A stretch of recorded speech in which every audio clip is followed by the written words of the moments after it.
ദിവസത്തിന് ശേഷം ഇന്ന് നല്ലൊരു മഴ പെയ്ത ദിവസമാണ്. അപ്പോൾ നിൽക്കാണ്ട് മഴ പെയ്യുകയാണ്. ചൂടോടെ എന്തെങ്കിലും കഴിക്കാൻ തോന്നി. അപ്പോൾ കോളേജ് വിട്ട് വന്ന പാടെ 2 ഉരുളക്കിഴങ്ങ് ഇരിപ്പുണ്ട്. അപ്പോൾ അത് വേഗം കഴുകി വൃത്തിയാക്കി ഒരു ഫ്രഞ്ച് ഫ്രൈസ് ഉണ്ടാക്കാമെന്ന് വിചാരിച്ച്. ഫ്രഞ്ച് ഫ്രൈസ് ആകുമ്പോൾ സിമ്പിളാണല്ലോ, നല്ല ടേസ്റ്റിയാണ്.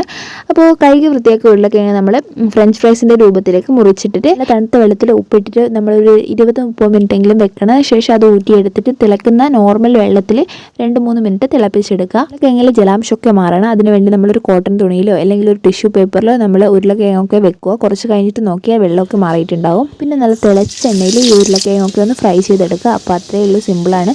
ഒരു ഫ്രൈ ചെയ്തതിന് ശേഷം നമ്മൾ നേരത്തെ ഈ തുണിയിലോ അല്ലെങ്കിൽ ടിഷ്യൂ പേപ്പറിലോ ഈ ഉരുളക്കിഴങ്ങിനെ മാറ്റി വെക്കുക. അതൊന്ന് തണുത്തതിന് ശേഷം നമ്മൾ ഒന്നുകൂടി ഇതേ എണ്ണയിലും ഒന്ന് ഫ്രൈ ചെയ്തെടുക്കണം. ഇങ്ങനെ രണ്ടുകൂടി ഫ്രൈ ചെയ്യുമ്പോഴാണ് അതിൻ്റെ ഒരു ക്രിസ്പിനെസ് ഒക്കെ വരുന്നത്. ഫ്രഞ്ച് ഫ്രൈസ് ഇവിടെ തയ്യാറായിട്ടുണ്ട്. നിങ്ങൾക്ക് ഉപ്പ് ഇനിയും വേണമെങ്കിൽ ഫ്രൈ ചെയ്തതിന് ശേഷം മുകളിൽ കുറച്ച് ഉപ്പോ അല്ലെങ്കിൽ മുളക് പൊടി വേണമെങ്കിൽ അതും കൂടി ചേർത്ത് മിക്സ് ചെയ്യുന്നതാണ്. ഫ്രൈ ചെയ്യുന്നതിന് മുന്നേ കുറച്ച് കോൺഫ്ലവർ കൂടി ആഡ് ചെയ്ത് നന്നായിട്ട് മിക്സ് ചെയ്ത് ഫ്രൈ ചെയ്താൽ കുറച്ചുകൂടി ക്രിസ്പി ആവും. അപ്പോൾ ഇപ്പോൾ കോൺഫ്ലവർ ഇല്ലായിട്ടാണ്. ഇഷ്ടപ്പെട്ടെങ്കിൽ ലൈക്ക് ചെയ്യാനും സബ്സ്ക്രൈബ് ചെയ്യാനും മറക്കരുത്. ബൈ.